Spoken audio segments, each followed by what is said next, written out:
recorded and will be available via the Council's website to be viewed as soon as is practically possible following the meeting. Everyone participating in the meeting will be accessing this meeting either from Council Chamber or from remote locations.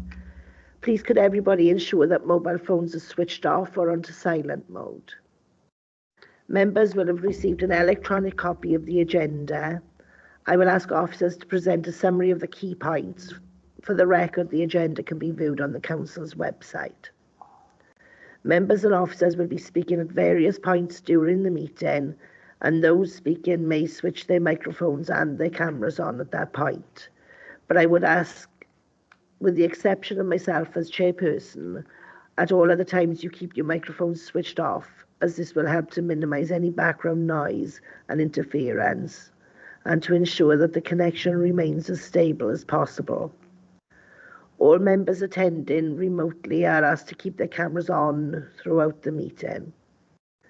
If any members or officers wish to raise a point or question, they should press the hands up icon at the top right-hand side of the Microsoft Teams window, and I will come to you in the order I receive requests. Please lower your hand once you finish speaking. The chat button has been disabled for this meeting. Please do not use your microphone until I invite you to do so. Officers from Democratic Services will be supporting the meeting and will be monitoring the use of microphones throughout the meeting, and when necessary, will mute those not being used. I would also ask the officers to introduce themselves as and when I invite them to speak during the course of the meeting. They too should ensure microphones are switched off when not in use, please. I will now proceed to agenda business. Is there any apologies for absence? Nope. Declarations of interest. Councillor Pratt. Yeah, thank you, Chair. Agenda item number 7, the applicant is known to me personally, so it'll be a prejudicial interest and I'll be leaving the room. Thank you.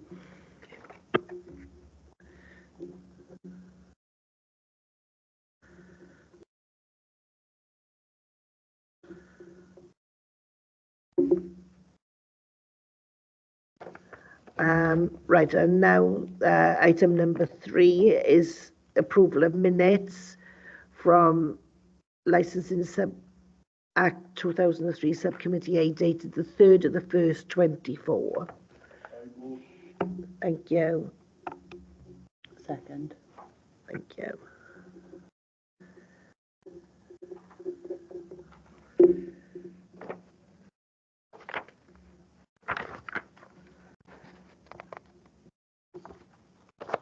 Are we going to private session for this, or? No, so it's not exempt. Right. Item number 4. Before we begin, I'm going to ask the committee to introduce themselves to you so you know who you're speaking to. I'm Councillor Maxine Lewis, I'm the chair. Councillor Jonathan Pratt. Councillor Mike Kern. Councillor Barrow. Councillor Joanna Llewellyn-Hopkins. Andrea Lee, I'm the legal officer. Lucy Evans, I'm licensing team manager. Okay.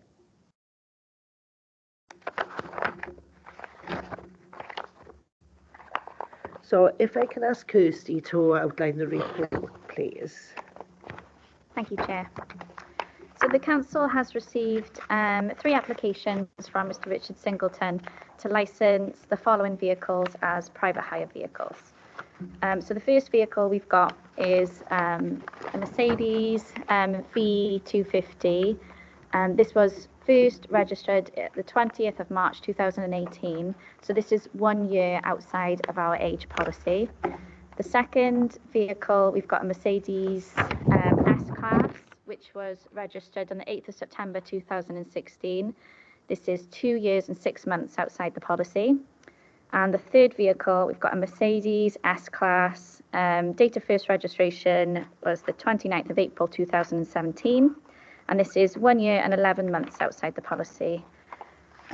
So as all these vehicles fall outside our current age policy, which can be found in paragraph 3.2 of the reports, the committee is requested to determine the applications.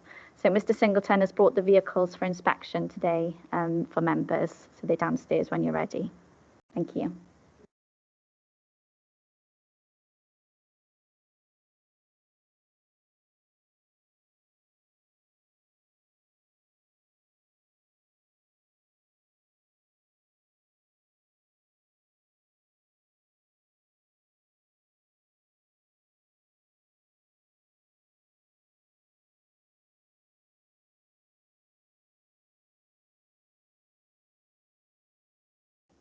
Questions? Kirsty, do you want to go first? Is that what you're saying, Chair? You want Kirsty to go first? Yeah, sorry, go on. Thank you, Chair.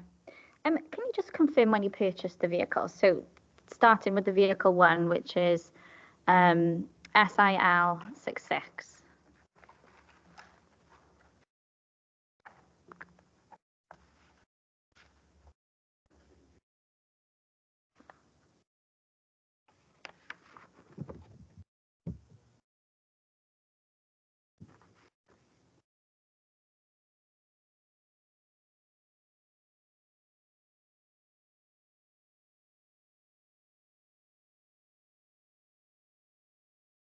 I think I've had a look at, I don't think it's on the V5.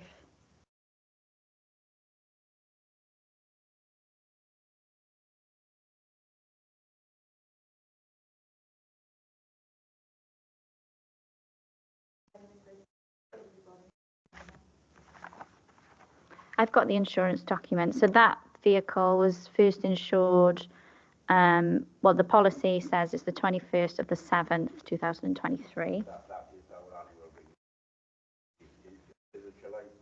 That one's a July date, yes.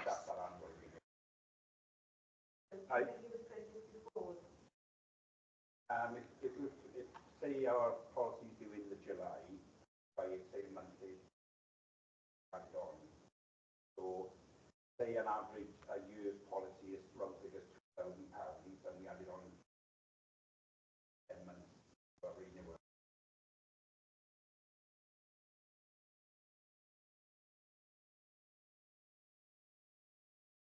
So you don't get so as soon as we buy it, we don't get 12 months insurance. We only get, it might only say we buy it a month before the renewal, we only get a month's insurance. And then obviously the policy comes through annual renewal. I've got a, I did see a date per year then, which was 2022 day, 15th of the 8th, 22. So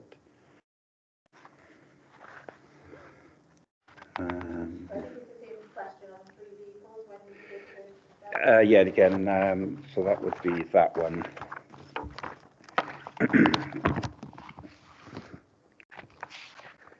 So the insurance on the second vehicle is states it's from the 27th of November 2023. Yeah, that's what I've got on here as I've bought it as well. That was that last one BV 66. So the last one is HOL. I have got it in order there. So the HOL, I've got the insurance document showing the 17th of the 10th, 2023. And I got 16th for the 10th purchased, so day before.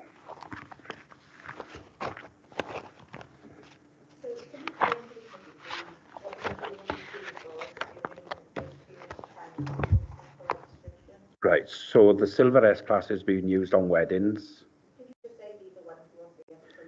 So vehicle 2 then, so that's the BV, and it's just been used on weddings. I do have a third vehicle of those, which we've always had, which is licensed, and the idea is we're going to retire that one, only because it's coming. There's nothing wrong with the vehicle. If I brought it down here and took a number plate off, you'd swear it's a new vehicle, but it's on coming up to 300,000, and we always try to retire them before 300,000.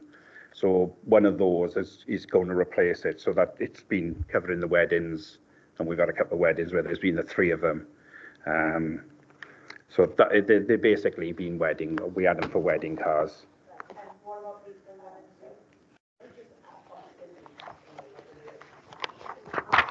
Oscar? Hello, Chair. Just asking that if all participants could make sure to turn mics on when talking, just so that the recording is as accurate as possible.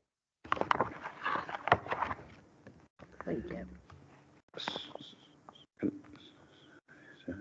So number 3, the answer to your question, that one was number 2 vehicle, BV66. The third vehicle is been the wedding car as well. A lot of people have 2 or 3 cars for a wedding. And so we do have a fleet of wedding cars as well, but they don't come under the licensing, or funeral cars. We do a few funerals. That's going to come onto the first car as well. So vehicle 1 we've been using for, we have done a few weddings in it. We have done probably more funerals than weddings. And they've tended to be not local weddings. As much as I own the business and I don't drive that much, but I've done a funeral down in Carmarthen and run around Carmarthen all day, which mounted up a few 100 miles. And also we do have a bit of a courier business, which that one has been used for that. And I know it's in good condition, but then they all are with us, so we've been using that as well. And the smallest job we had in it was to deliver a cheque in an envelope to Cwmbran. And I know it's only a couple of miles up the road, but somebody paid us to take a cheque at 3 o'clock one afternoon. And that's the car we use for stuff like that. And we do, we carry precision, bit of steel to me, but we do carry precision steel for a guy, but we use that vehicle. Only because it's Euro 6, so we can go in and out Bristol, Bath, London, Swindon without incurring the extra cost, because it's it's Euro 6, so it's the new emissions. So that's basically, and that's how that's got a bit of mileage on it. But yet again, it's still got they've all got full service histories, which I've got. And yet again, if anything does go wrong with them, they are fixed as quick as I can. So that's why it looks so good, along with all our other vehicles. So that's why that one's got a bit of mileage on it. On the mileage thing, if you was going back 20, 30 years, you'd think, oh, that mileage, the car's had it. But we wouldn't expect to get rid of that vehicle till it's on 300,000, and I wouldn't even think about getting rid of it before then. So the mileage doesn't concern me, but I can understand it may concern from the first outlook. But yeah, it was still going to be a frontline vehicle with me, and we have had it a while. I'm not sure how long, was it 2022 we've had that one. I say, yet again, that replaced an older van we had, which was in fact, I think it was a Euro 4 engine. So that was the update for it. Thank you. Chair, before you move on to members' questions, can Kirsty, just for the sake of all members here, say what the current mileage is on each vehicle, please?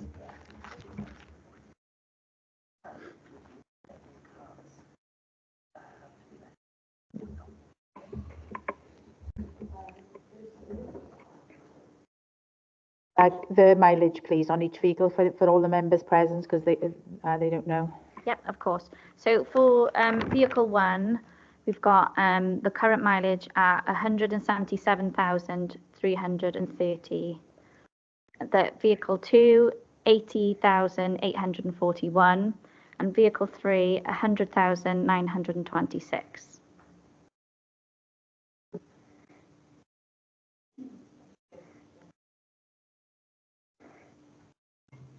There seems to be a bit of a discrepancy between the mileages, and the mileage seems to have gone up an awful lot for just weddings and funerals. So could you explain that, please? Not really. You can do a wedding that's into town and back, and you'll see us at the registry office a couple of times a week. But we do weddings all over the country, really. So and yet again, because they're not licensed, we've been running around in those cars ourselves. And we might, if I've got to go to Cardiff and, get parts or something like that, we probably mounting up 50 miles where we wouldn't, so we would use one of those cars. it's not something I keep an eye on because I know the cars are reliable, which is hence why we bought those S-classes and not the newer ones. One for price and two, reliability is the biggest thing. But yeah, we do put miles on them. We do run round in them. I used to have, and if you go to our yard now, we used to have a little smart car, all sign written, but we were finding we couldn't get stuff in it, parts and stuff in it. So I used to run around in them, one of them for 10 years. But at the moment, because of hence that word COVID, since then we've pretty much streamlined our business, got rid of some of the older stuff, and like we had smart car that went, stuff we wasn't really using. So yeah, we do put mileage on them. And like I said, the number one vehicle we'll say is probably gone up about 50,000 miles on it. But we've been using it for other things. So that's the only explanation there. And with the weddings, yeah, we do an average. It's the best money earner for us as a company is the weddings, because we'd come from our yard, say to Brackler or somewhere local to the registry office, 15-20 minutes later, and we back and dropped them off. So we got an hour there for X amount of pounds, and we don't put any miles on them. But there is weddings we do, which are, we put hundreds of miles on them. So that is my only explanation there. Is between the running round and the weddings, and we are, like I say, we do a few funerals, and they tend, with the funerals, we tend not to be local ones. They tend to be, like I say, I remember the one I done down in Carmarthen, which I thought was down in Carmarthen, wait all day, but it wasn't. He was running around, so you put in mileage on them then. So. Yeah, thank you, Chair. Yeah, I've listened to the last question. I mean, what you did with the vehicles, it's not licensed, so I mean, I'm not that worried about it. But I was going to ask why you've bought cars outside of our policy, but I think you sort of raised it then on reliability. So I'll press on that. Your view between the vehicles you bought now and what you would have bought, which is within the 5 years. Do you consider these to be better vehicles than what they are if you bought a brand new one today, I suppose? Thank you, Chair. Right. A lot of people have asked me, not just yourselves, but a lot of people ask me, why have I bought what we tried to buy 17-plate cars? Why didn't you buy 18-plate, 19-plate? For the simple reason, our business, you've got to have reliability. I know so many people have got the newer model, which is an 18-plate. I think it's the later part of the year in 18, on the S-classes this is.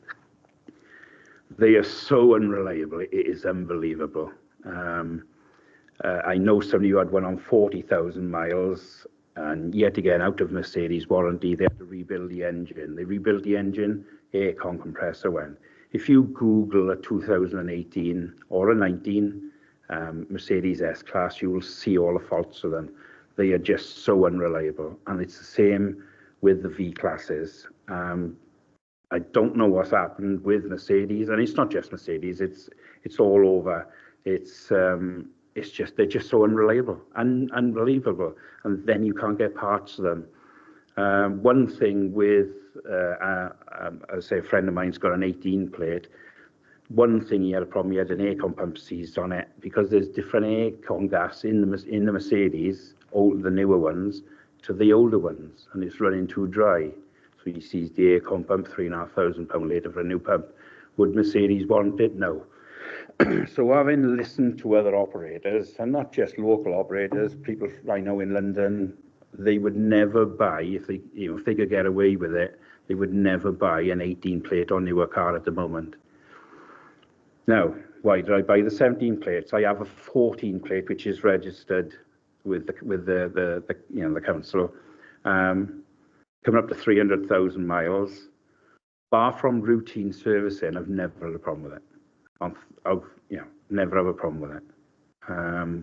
I even got a guy who bought one off me years ago, and he always said, and I was talking to him last week, I want that car off you. And I say, well, it's not for sale, you know, but it is super reliable. So we bought the 17 plates, and we have put a bit of mileage on them. Bar from routine servicing, never touched them. But you Google 2008, 18 or 19 Mercedes, just not good. Not good. And Mercedes backup is useless at the moment, absolutely useless. So, of course, our main thing is reliability, good fuel, and they're brilliant on fuel, 50 plus to the gallon they are. That's the only reason. And I will say they were an average of £30,000 to buy those silver ones. If you go to buy, say, a 19 plate S-Class, the model we would want, you're probably talking 60, 70,000. Brand new ones, 150 now. We could never afford brand new ones anymore. Not since COVID anyway. We haven't got the amount of work to pay for a brand new one anymore. And I used to have a brand new one pretty much on order at one point, back 10 years ago. But it's reliability. You've got to have reliability, and that's what they are. I say a year newer, probably a year and a little bit newer than that. You couldn't run them every day. You would just have too many problems, and that's what that's what everyone is saying. They are rubbish. We don't know why. Why do they have such a good product with the 16 and 17 plates, and that's such a bad product at late 18s? We don't know. Sorry, I'm jumping for a supplementary. So can I ask, if you were to buy the newer models, what do you think the financial impact on your business would be if it is potentially going in and out of a garage, left, right, and centre, or in Mercedes? Or we couldn't. I know the gentleman I talked to, which is between here and London, it's more Swindon area he is, and he's changing from Mercedes to BMWs, which we've just had a BMW license here. When you see the S-Class, yet again, it was £98,000. I didn't pay that for it, but that's what it was new. I bought it on low miles. We changed, our old S-Classes we had, which was licensed for yourselves, to this BMW, to hopefully get to see what they're like. There's no feedback on them at the moment, but then it's a nice car. So that to get a newer vehicle, as in age, I've changed makes, because the new S-Classes are not good, and that's why we've got the older ones. Chair, can I just ask a question? Can you say why you've waited so long to register these vehicles? If you bought one in 22, one in July last year, and October, November, bear in mind they're already outside the council's age policy. I've only bought them because of the vehicles' age they are, and obviously the reliability side, and why. We haven't, because we were using them on weddings. We had no intention of using them for the airports at that point, because obviously we got a wedding car fleet as well. So they were on that side of the business. Our business is a little bit, it's the same umbrella, but there's the wedding cars, the executive cars, as regards the airports, the people carriers, then the carver. So it's all split up really as regards, it's the same umbrella, but different cars get used for different things. So why now did you decide to use these? Well, it could be any time, it's just now that I'm doing it. I could say I was going to do it in a month's time, but at the moment we're a little bit quiet on work, so we got more time to fill paperwork out. I don't actually, as Kirsty will say, I don't do paperwork myself. So, but that's it. There's not such a thing as time. It's just we are a bit quiet on work. So obviously we're going to take. So we've got £60,000 worth of cars there doing weddings, which are only doing at the moment. I've only been doing, say, £1,000 worth of work. But if I license them with you, now they're going to do maybe £5,000 worth of work in the same period. So airport runs you're mainly... It's all executive stuff. I don't like the word with us, taxis, because that's not what we are. Taxis running from A to B, back, and back and forth with us. We would do an average of one job a day with them. Sometimes we go to Heathrow and we got to wait a couple of hours and do a return. Very rarely that is, but I say very rarely, that might happen twice a week. But yeah, it's all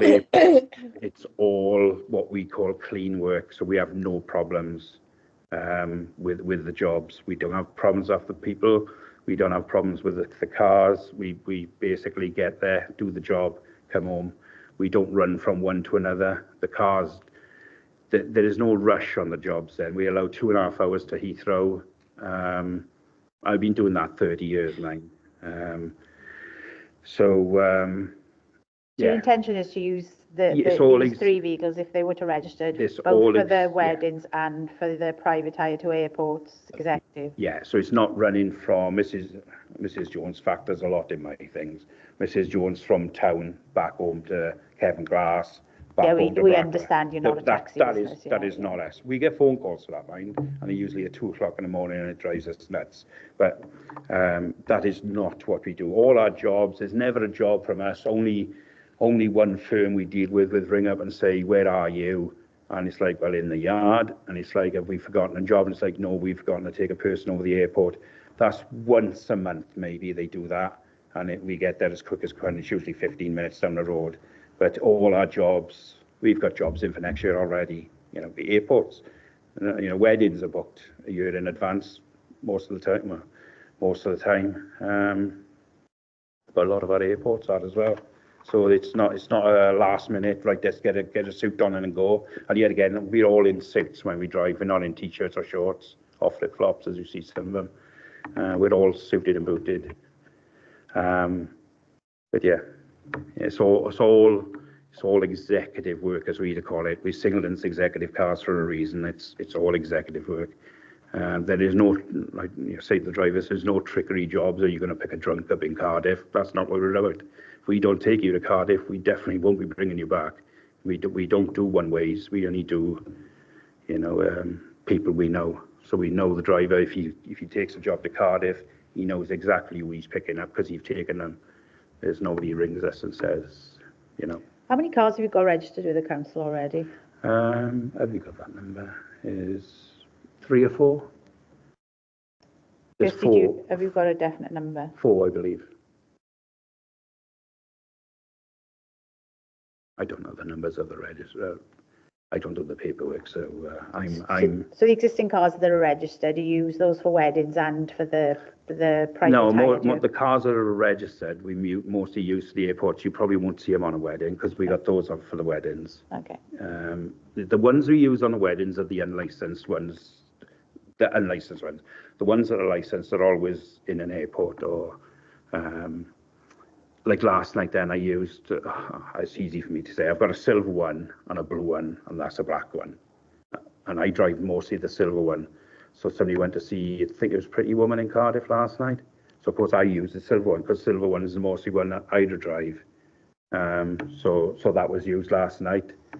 So you could say, well, why didn't I take that one? Well, I wouldn't, because that one's not licensed. So, yeah. We're just waiting for Kirsty to see how many cars are licensed. That's all right.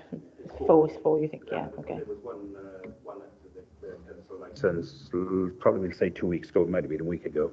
So that I believe it means that's 4 of them. So that's mixed then with it. Have you got any other? How many vehicles have you got in your fleet? I got a load of wedding cars. Right. 4, 5, 6, about 8 wedding cars, and those ones out there. Thank you. Yeah, I got a. Yet again, the dreaded word COVID. Before COVID, I was one of these. I would, if somebody asked me for a car, I go and buy it, and for a wedding that is, and I go and buy it, and I have one car in my garage. On the telly, there you got a program called Bangers and Cash. Somebody stupidly, because they knew what I was going to do, linked me in a vehicle they had, and I bought it £38,000 later. And it was the worst thing I'd done because it was the beginning of COVID, and it's done one job since, and it sits in my garage. Do you think I can get myself round to sell it? I just can't. It's because it's such a nice vehicle, but it's £38,000 sitting there, and it was the worst thing I'd done because it was a COVID, and I spent all my money, and I haven't recovered since. So, which was when they came out a few weeks ago from the council. That's what I pointed out. It was a stupid thing to do, but I still have the vehicle. So.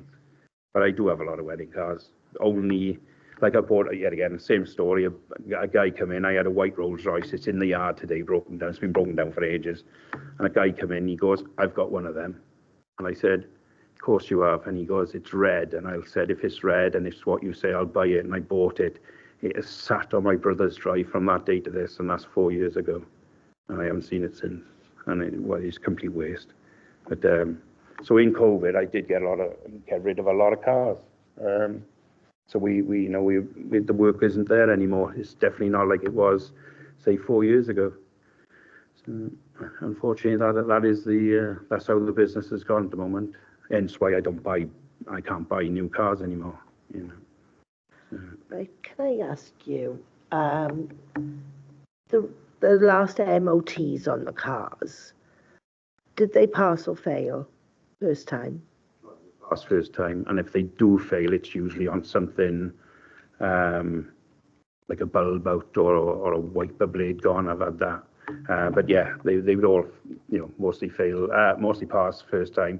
I never take the Ministry of Transport. I got a bus, this little bus thing as well, and their motto is, you don't bring a vehicle for an MOT if you don't think it'll pass. And if I take a vehicle for MOT and it fails, it's the worst thing. It's like sticking a needle in my side, because then I got to go and rectify the fault and rebook it, with Kirsty or one of the other ladies, and then get it back up a week later. I don't want it off the road for a week. I want it back on the road tomorrow morning. So yeah, we go through, it goes, and that's another case why we have them serviced by Mercedes, not us, because Mercedes know what faults are on vehicles, because they know they're not just servicing mine, they're servicing others. So they'll say to you, right, well, you're going to have that fault with that car, we'll get it changed then. I haven't got a problem with spending money on servicing. I do spend a small fortune on servicing, but it's got to be done, because I want that. The key word is reliability with them. So yeah. Thank you, Chair. Just in relation to the MOT, whilst you were chatting, I was looking up the MOT history, and I can see that the first vehicle failed its first MOT. So 25th of July 2023, it failed for engine, MIL, inoperative, or indicates a malfunction, and then it passed on the 25th of July.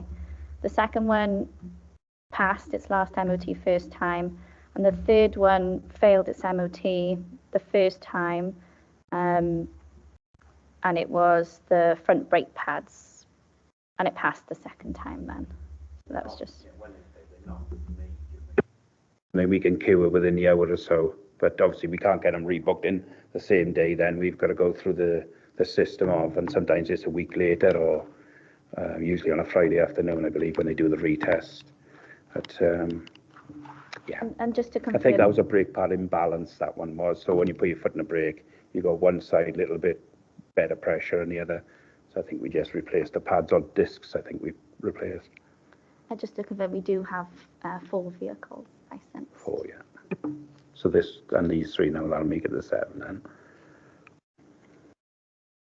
As regards the mileage on them, like I say, the S class is one of us going to replace the older one we've got, which is a 14 plate. And the reason we're replacing the 14 plate, there's nothing wrong with it. The car's been a superb car, but there's new emissions coming around, like to go to Bristol.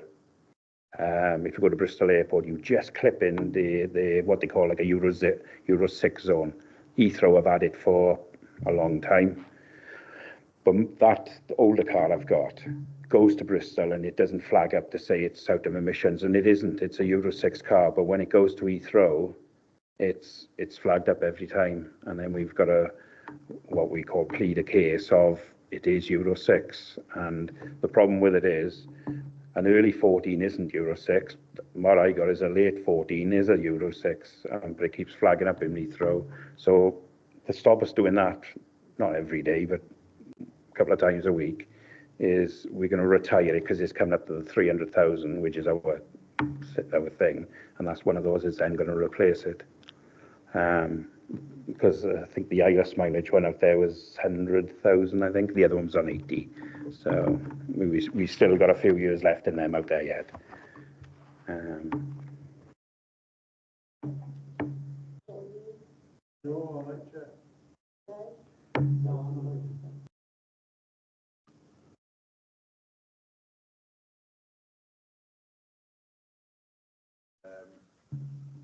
they have all got service histories, all, day one up to, and I say if we do get anything wrong with them, they are as quick as I can to get them repaired. A car off the road isn't not the way to be. So I've never said to Mercedes, God, you do save down, that's expensive, but you've got no choice other than to have it done if you want the car on the road, and obviously cars on the road is what we need.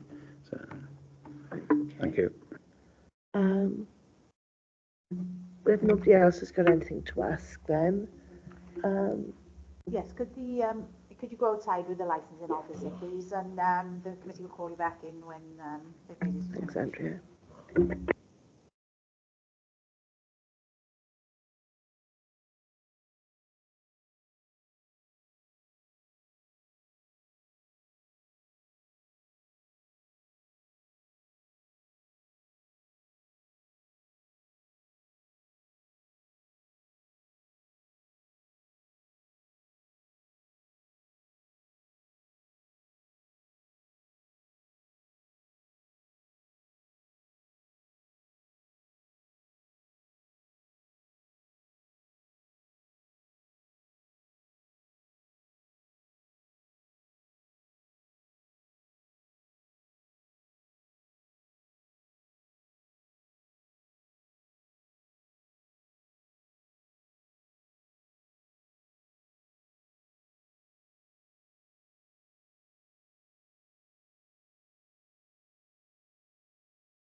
Are you all right with everything? Yeah?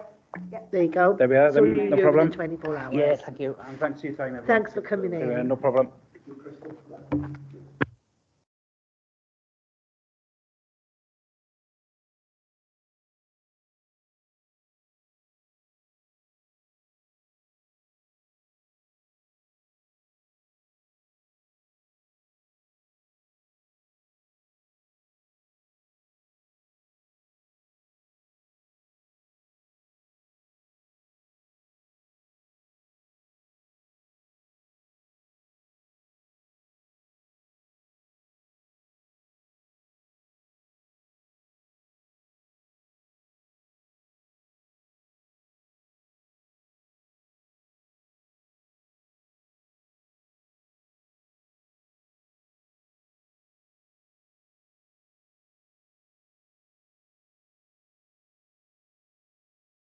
Excuse me, Chair, can I just interrupt? Just for the purpose of the recording, the actual decision wasn't actually on the recording. The microphone wasn't on. Can I ask maybe the licensing officer or yourself to just clarify for the recording what the decision was, please?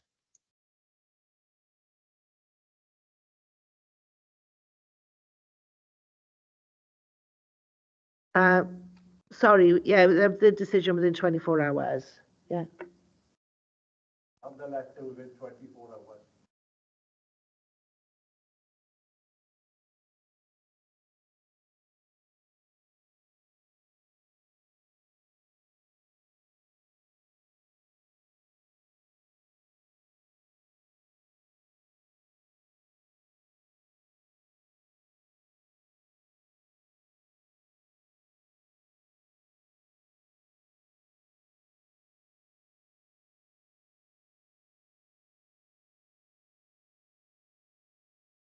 If you put your microphone on, you'll see that it goes.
Good morning. Thank you for joining us today. Before we start, I'm going to ask the members here today to announce who they are for you, okay? Excuse me for interrupting again, Chair. We need to make sure we go to the exclusion of the public. We haven't done item 5, which is urgent items, and then exclusion of the public formally for the recording. Thank you. Yeah, we're going to do, Rachel, we were going to do that after the introductions. Okay, lovely. Thank you. Thanks, Andrea. Councillor Mike Kern.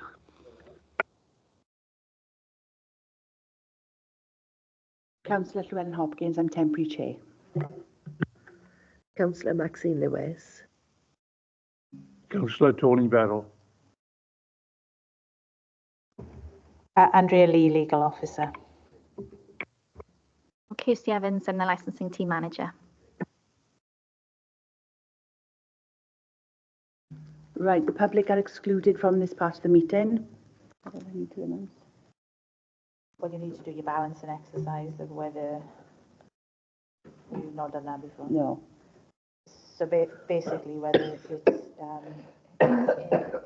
in interest to exclude the public, if you all agree, then you can exclude. Because of the nature of what we're discussing today, I'll ask the members here today whether they think it's best if we exclude the public. Sorry? The exclusion of the public, Mike. Yeah. Agreement, yeah. And for me, yes. Max? Sorry. Exclusion of the public. Are you in agreement? Yeah. Yep, that's okay then. Right, can I just ask Kirsty to outline the case, please?